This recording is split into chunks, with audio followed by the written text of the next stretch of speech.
Okay, this is another Passport 2. Differences between German and American homes. Ramstein, Germany. Okay, let's find out all about this. It's on differences between German and American homes. Hey guys, so today we are standing here inside of Please click like, share, and subscribe for Passport 2, as well as right down there for me. Like, share, and subscribe for Scott Dover's Interesting World. I would really appreciate it. our German home, and we have some really cool things that we want to show you.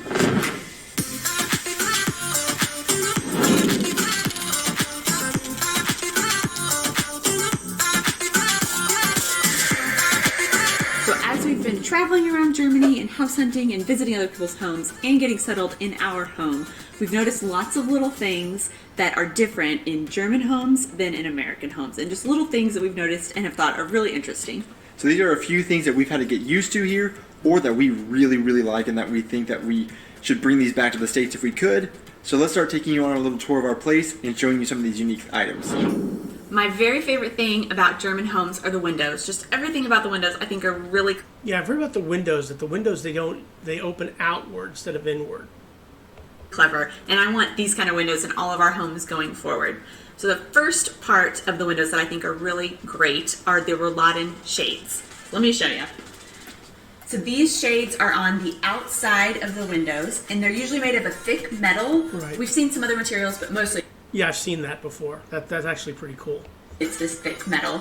And so inside of each home by the windows, there's usually a rope. Sometimes we've seen remote control operated or button operated, but usually it's this rope. And so the rope is on the inside of the window, but it attaches to above the window. There's the pulley system and the mechanics, and then it connects to the outside shutter. And so you get your rope, and there's a little break at the bottom, but you can lower your shade just from inside, and you can lower it partly. It leaves a little space where some light can come through, or you can lower it all the way completely down. And we like it like this when we're sleeping, because then it acts as a really great blackout shade, and so it's so dark in our room when we sleep. But this also, I think, is great as a protection against weather. Yeah, that would be pretty good in the United States. Again, have something like that against weather, and also blacking out everything for a bedroom when you're going to bed and going to sleep at night. That would be pretty good. So I'm sure that is a main purpose of this also. So I really like that. So then you just open it back up by pulling your rope.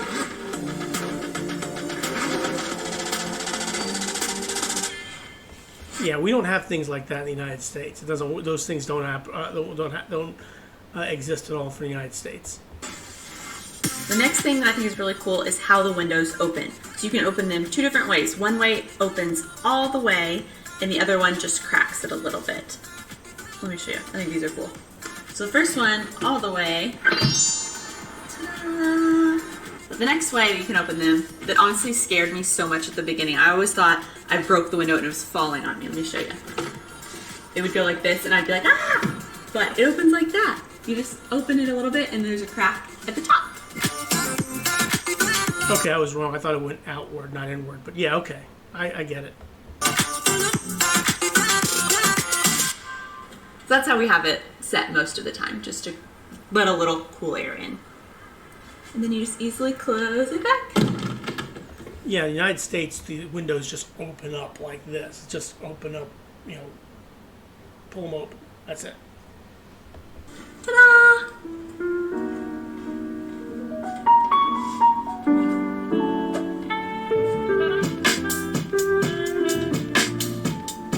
One of the reasons why it's really important for the windows to be able to open and crack like that is so that we can get air circulation through here. The weather is usually fairly mild, including in the summer times, and so most of Europe, including a vast majority of the homes and ours, doesn't have any kind of air conditioning. So if we want to cool off our apartment, we have to open up the windows to get that air. Yeah, it's a big thing. In the United States, we have air conditioning in a lot of our places. In Europe, you don't have air conditioning, so that would be a problem. Circulation and get that cool breeze in to try to cool it off a little bit. But we are on the same latitude as like southern Canada, and so because of that, we've heard that you do have some pretty brutal winters. We haven't experienced any of those yet ourselves, but we're gearing up to try to take one on, living here for the first time. And so because of those winters, most of our rooms do have radiators along the floors against the walls, and that's how we get some kind of heat in here to try to heat it up. We have seen some like other homes that are more modern that have like floor heating and other new technologies. Ours are just old traditional radiators. And on one side of those, you do have a knob, and you turn that to select a number. It's not like setting any kind of specific temperature, especially at least for ours. There may be some other future ones that do. I guess that red thing next to the floor means that's hot. That's heat. So we just set it to kind of a number that we think is going to warm it up, and then we feel it out. That's going to be kind of like some of the trial and error this winter whenever we're going through our first winter. The other trial and error, of course, is that they use Celsius here. We're used to Fahrenheit, and so we're going to have to get used to what those other numbers are to try to figure out what temperatures we want to keep our rooms at, if we can kind of regulate that a little bit. Anyways. Yeah, that's going to be a problem, especially come from the United States, where we usually use Fahrenheit, and you have to use Celsius in Germany. Something is unique for us because we're used to traditional air conditioning and heating through air.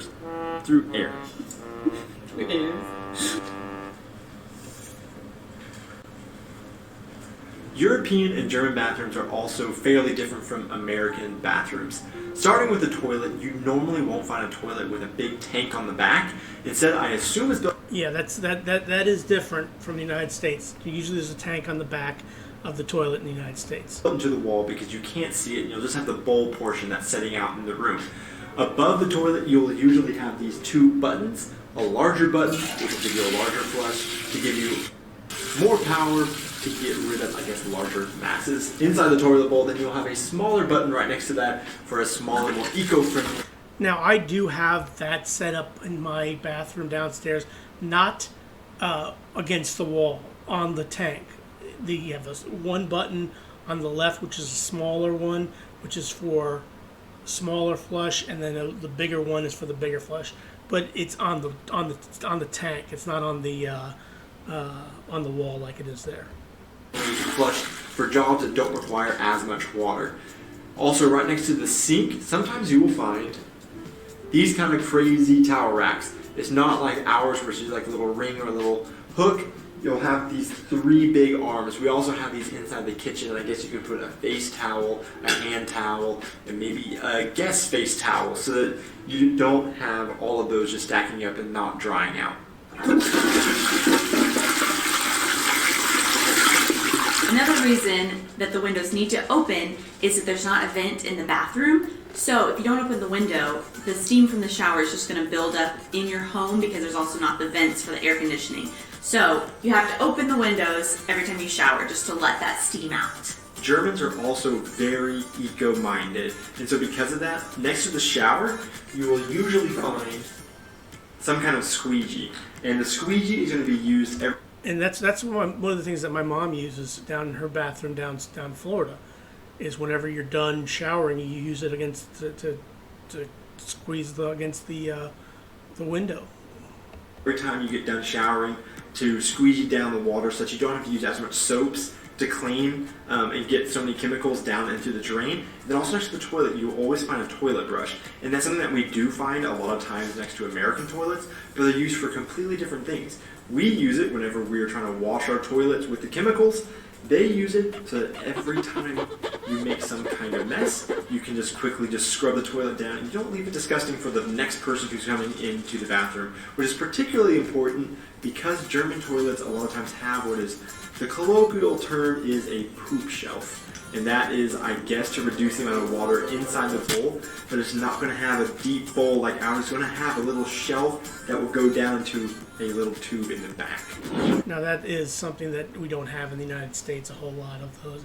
Usually the water's all the way up to the top, so you don't have a poop shelf or anything like that. Speaking of showers, a lot of Europeans do not take showers. They just take baths. And so we've been in many situations when we stayed in Airbnbs and different hotels and things where all we have is a bathtub and one of these little things that's just hooked really low. So that has been a challenge for us because we're not bath people. We're both shower people. But sometimes they'll have like a little pane of glass and one of these hooked up a little higher, but we're flinging water all over the place. Or sometimes they don't have anything. Yeah, that's what happened when I was in Germany at the hotel that I stayed at. It was really made for a bath than it was a shower. Blocking the water. So we've made lots of messes of water all over the floor in many Airbnbs.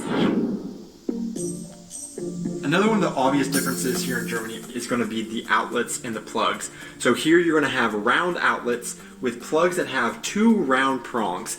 The weird thing that we've noticed about the outlets here are that they are sometimes in unusual places, at least for us. They're in the middle Yeah, that's of the wall or right next to the switch. I can understand that. Sometimes you know, like I have plugs that are right against the wall here, right back behind me over here, in places which I think are pretty convenient, but I can't speak to what they have in Germany. And we're still trying to figure out what we can use those for.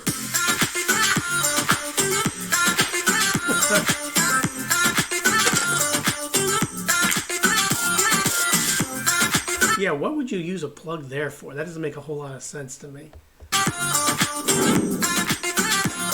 Another difference is that most German homes do not have any kind of built-in closet or built-in cabinets. You have to buy these big wardrobes to put in your home to keep all your things and all your clothes.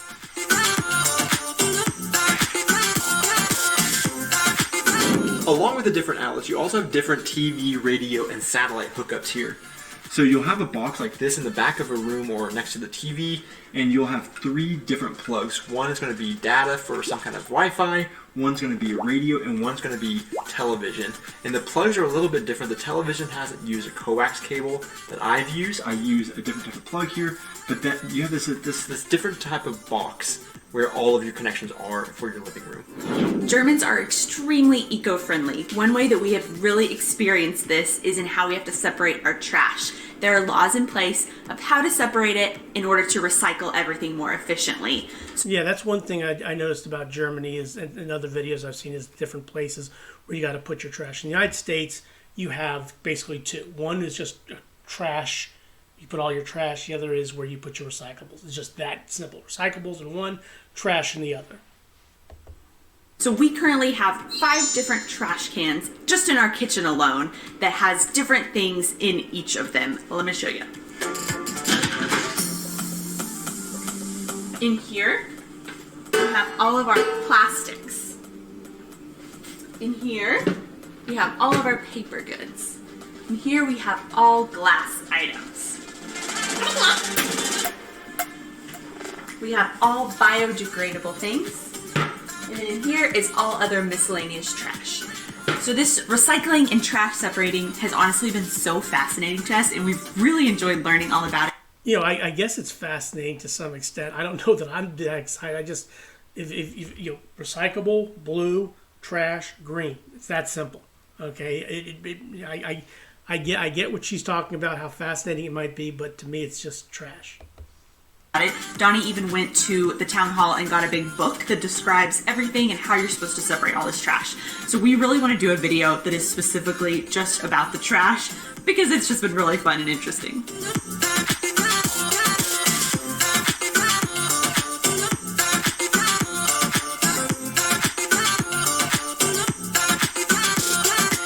We've also noticed that in a lot of German homes, it's very common for them to not have dryers whenever they do their laundry. So they still rely on clotheslines out in the backyard to get their clothes dried. And we've even stayed in a lot of Airbnbs here where we've had to hang our stuff up next to an open window. Yeah, we have dryers in our we use dryers in our homes here.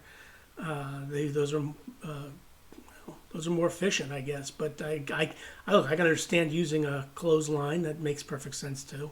Window or on the radiators, or find some creative way of getting our clothes dried. A lot of the washers and dryers are also down inside of a creepy dark basement if they do even have them for the apartment.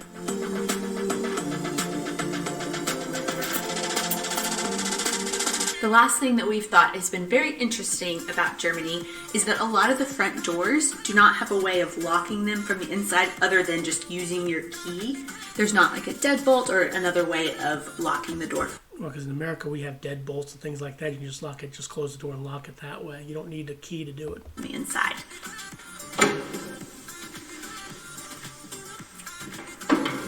It's also very important to not forget your key when you're leaving because these knobs don't turn a lot of times. So if you don't have your key, you're locked out. That's interesting in and of itself right there.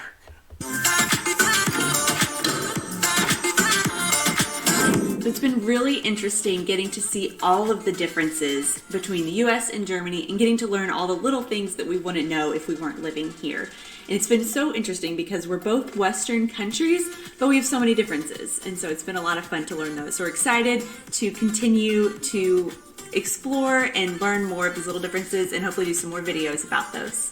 So today we just wanted to focus primarily just on the differences in the homes here, of course, but in the future videos we have all kinds of stuff that's going on around the communities that we really want to show you guys too. But we also have some really cool travel stuff coming in very soon. We have some family coming in town to visit, and then we also are going to meet them in Paris, and then we're going to do some other day trips all around our area.